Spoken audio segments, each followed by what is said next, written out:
Hello बच्चों, इस video में हम लोग प्रश्नावली 4.2 के क्वेश्चन नंबर 6 को सॉल्व करेंगे। तो देखिए क्वेश्चन नंबर 6 क्या कह रहा है कि एक कुटीर उद्योग एक दिन में कुछ बर्तनों का निर्माण करता है। तो कितना बर्तन का निर्माण करता है ये तो नहीं बता है।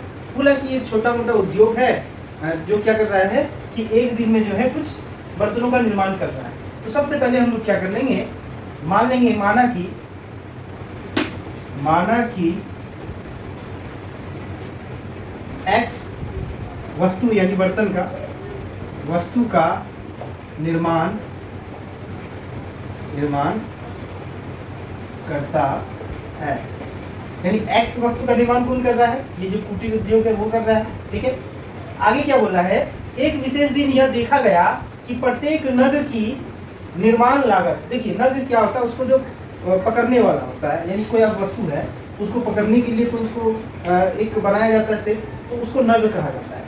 तो वही यहाँ पे कह रहा है कि एक विशेष दिन देखा गया कि प्रत्येक नग का निर्माण लागत, यानी उसमें नग बनाने में जो पैसा लगता है उसके बारे में बता रहा है। उस दिन के निर्माण किए गए बर्तन, अगर X बर्तन को निर्माण किया गया, ठीक है, एक खास दिन मान लीजिए X बर्तन को निर्माण किया जाता है, तो उस दिन क्या किया जा रहा है, उस बर्तन को पकड़ने के लिए एक नग भी बनाया जाता है। तो उसमें क्या होता है कि उसका लागत कितना आता है, तो उस दिन जो वस्तु बनाए हैं, यानी अगर X वस्तु बनाए हैं, तो अब देखिए क्या बोल रहा है, का लागत क्या था, उस दिन के निर्माण किए गए बर्तनों की संख्या के 2 गुना से, यानी इस वस्तु के 2 गुना से 3 अधिक है। तो देखिए हम लोग 3 अधिक कर देंगे, यानी अगर X वस्तु बन रहा है उस दिन, तो उसमें कितना रुपया का खर्चा हो रहा है, तो उसमें खर्चा कितना हो रहा है, वस्तु के 2 गुना से 3 रुपया अधिक लग रहा है। ठीक है, ये खर्च है किसका, नग का। ठीक है, तो हम लोग लिख सकते हैं नग बराबर नग का ये खर्चा है इतना। तो अब देखिए आपको सवाल क्या कह रहा है, यदि उस दिन की कुल निर्माण लागत 90 रुपया थी, यानी उस दिन जो वस्तु बना, वस्तु और नग दोनों मिला करके उस दिन टोटल कितना रुपया का लागत लगा था, 90 रुपया का। यानी है कि यदि उस दिन की कुल निर्माण लागत, यानी वस्तु जो बनाए और उसमें नग जो लगाए, उस दोनों को मिला करके जितना खर्च हुआ वो कितना है, टोटल 90 रुपया है। तो देखिए X वस्तु बनाए, ठीक है, और नग कितना का लग रहा है, 2X + 3 का। ठीक है, तो दोनों मिला करके कितना हो जाता है, एक वस्तु को इसे गुना कीजिए, इसका मूल्य निकल जाएगा, तो कितना हो रहा है, 90 रुपया। कितना, 90 रुपया। तो इससे हम लोग क्या करेंगे, द्विघात समीकरण निकालेंगे।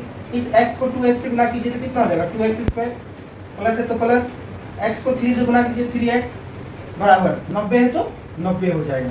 ठीक है, अब देखिए इसको हम लोग क्या करते हैं, बराबर की इस साइड लेके आ जाते हैं बाएं साइड, तो कितना हो जाएगा, 2x² प्लस 3x, और ये क्या हो जाएगा, -90 हो जाएगा, बराबर यहाँ कुछ नहीं तो 0। तो ये क्या हो गया, हमारा एक द्विघात समीकरण हो गया। तो अब ये द्विघात समीकरण हो गया है, तो हम लोग क्या कर देंगे, इस x का मूल्य निकालेंगे। इससे क्या होगा कि x किसको माने थे, वस्तु यानी बर्तनों की संख्या को, तो इससे बर्तन की संख्या निकल जाएगा। ठीक है, उसके बाद हम लोग इसका लागत भी निकाल लेंगे। तो चलिए अब हम लोग बर्तनों की संख्या निकालते हैं। अब देखिए द्विघात समीकरण का मूल्य निकालना आसान होता है। पहला पद को अंतिम पद से गुना करेंगे, तो 90 को 2 से गुना कीजिए तो कितना आ जाएगा, 180 आ जाएगा। और देखिए माइनस है तो माइनस, x² है तो x²। अब देखिए इस 180 को ऐसा तोड़ना है कि जोड़ने या घटाने पे 3x आ जाए, वो भी प्लस में, और गुना करने पे कितना आ जाए, -180 x²। तो चलिए इसका हम लोग फैक्टर निकालते हैं। तो देखिए 2 से कटेगा, 2 नमा कितना हो जाएगा, 18, और यहाँ 0 बचा तो 0। फिर इसको 2 से काटिए, 2 चौके 8, 1 बचा तो इसको दे दीजिए 10, 2 पंचे 10। फिर देखिए 5 से कटेगा, 5 नमा 45, फिर 3 से कटेगा, 3 तिया 9।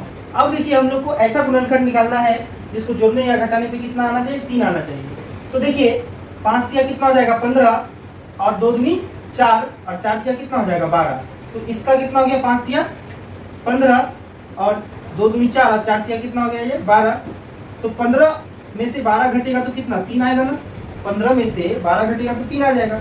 अब देखिए बड़ा वाला किस में लेना होगा हम लोग को, बड़ा वाला लेना होगा प्लस में। ठीक है, क्योंकि यहाँ प्लस में मांगा, और इस दोनों को गुना कीजिएगा तो कितना आ जाएगा, -180 आ जाएगा। अब देखिए x² है तो 1x इसमें दे दीजिए, 1x इसमें दे दीजिए, तो 15x में से 12x गया तो कितना बचा, 3x। ठीक है, तो यही तो हम लोग को लाना है, यानी 3x की जगह पे क्या लिख सकते हैं हम लोग, +15x और -12x। तो देखिए 2x² है तो 2x², 3x की जगह में क्या लिखना है, +15x और -12x। ठीक है। साइड में क्या बचा, -90, तो -90 लिखेंगे बराबर 0। अब देखिए इस दोनों में क्या कॉमन आ रहा है, तो इस दोनों में x कॉमन आ रहा है, क्योंकि अब देखिए x से स्क्वायर खत्म हो गया, बचा क्या 2x, प्लस है तो प्लस, x से x खत्म, बचा क्या 15, ब्रैकेट बंद, माइनस है तो माइनस। देखिए 12 और 90 में क्या कॉमन आएगा, तो 12 और 90 में 6 कॉमन आ रहा है, तो माइनस से माइनस खत्म हो गया, 6 का बार में 12 कितना बार में आता है, 2 बार में, x है तो x, माइनस से माइनस खत्म, क्या हो गया प्लस। अब 6 का बार में 90 कितना बार में आता है, तो 6 कम 6 बचा 3, यहाँ पर कितना हो गया 30, 6 पंचे 30, ठीक है, बराबर 0। अब देखिए हम लोग क्या करेंगे, एक बार जो ब्रैकेट के बाहर है उसको लिखेंगे यानी x माइनस 6, और एक बार जो ब्रैकेट के अंदर है उसको लिखेंगे यानी 2x प्लस 15। अब देखिए एक बार इसको 0 के बराबर कीजिए, x माइनस 6 बराबर 0, तो x बराबर क्या हो गया 6 हो गया। उसी तरह से एक बार 2x प्लस 15 को 0 के बराबर कीजिए, तो 2x बराबर क्या आ जाएगा, ये प्लस 15 उधर गया तो माइनस 15, x बराबर क्या हो जाएगा -15/2। तो देखिए बर्तनों की संख्या कभी क्या माइनस में हो सकता है और बट्टे में हो सकता है, नहीं हो सकता है।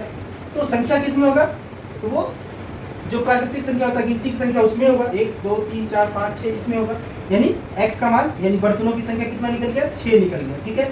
तो अब देखिए हम लोग क्या लिखेंगे, यहाँ हम लोग लिखेंगे अतः बर्तनों की संख्या बराबर क्या माने थे, x माने थे, तो x का मान कितना निकला 6 निकला। अब देखिए लागत यानी प्रत्येक नग की जो लागत था वो क्या माने थे, लागत जो है हम लोग निकाले थे कि ये बर्तन की जो संख्या उसका 2 गुना से कितना 3 अधिक है, और किसमें लागत किसमें होगा, रुपया में होगा, ठीक है, ये रुपया में होगा। तो देखिए 2 है तो 2, x का मान कितना आया 6 प्लस 3 रुपया। अब देखिए गुना कीजिए, 6 दूनी पहले गुना का काम होता है, तो 6 दूनी कितना हो गया 12 प्लस 3 रुपया, तो रुपया। अब देखिए 12 और 3 कितना होता है 15 रुपया है तो रुपया, यानी वो जो बर्तनों की संख्या वो कितना, यानी उस दिन वो 6 बर्तन बनाएगा और उसका लागत कितना रुपया होगा उस दिन का 15 रुपया होगा, ठीक है। एक नग का लागत 15 रुपया होगा और कितना बर्तन वो बनाएगा, एक दिन में 6 बर्तन बनाएगा। तो देखिए हम लोग प्रश्नावली 4.2 का क्वेश्चन नंबर 6 को सॉल्व कर लिए हैं, यानी हम लोग का जो प्रश्नावली 4.2 है वो पूरा कंप्लीट हो गया है। तो नेक्स्ट वीडियो में हम लोग प्रश्नावली 4.3 के क्वेश्चनों को सॉल्व करेंगे। अगर वीडियो अच्छा लगे तो शेयर जरूर करें।